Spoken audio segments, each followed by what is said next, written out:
ومن الأعمال الصالحة الصيام.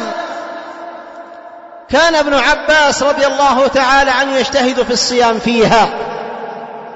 وإذا قلنا العشر يخرج منها يوم عرفة فيكون الأيام 9، فكان ابن عباس يصومهن ويجتهد فيها اجتهادا شديدا حتى أنه لا يطيق ذلك.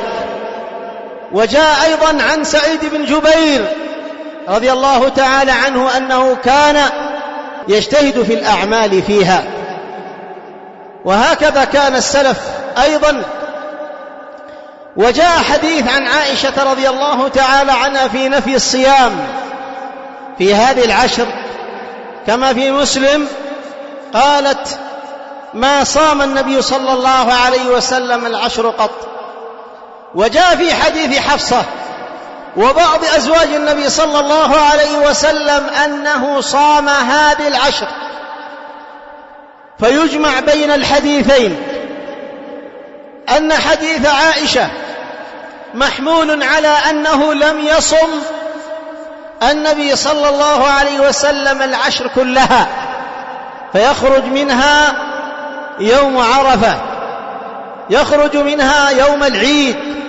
ويحمل حديث حفصة على أنه صام غالب الأيام، كما أنه رجح حديث حفصة لأنها مثبتة للصيام، والمثبت كما هو مقرر في أصول الجمع بين الأدلة وترجيح الأدلة أن المثبت مقدم على النافي، حتى ولو لم يصح فيه حديث فماذا؟ فهو من الأعمال الصالحة لا شك فيها.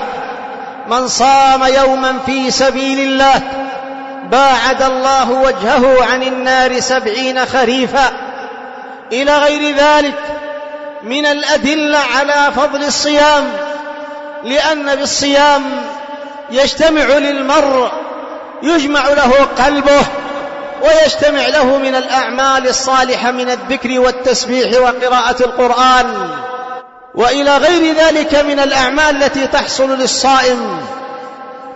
فرغب النبي صلى الله عليه وسلم في هذه الأعمال بالأعمال الصالحة في هذه الأيام المباركة الطيبة، وبين أنها أعظم من الجهاد في سبيل الله. إلا رجل خرج في سبيل الله بماله ونفسه ولم يرجع من ذلك بشيء، فإن كان ذلك فهو أفضل من قيامه في هذه الأعمال.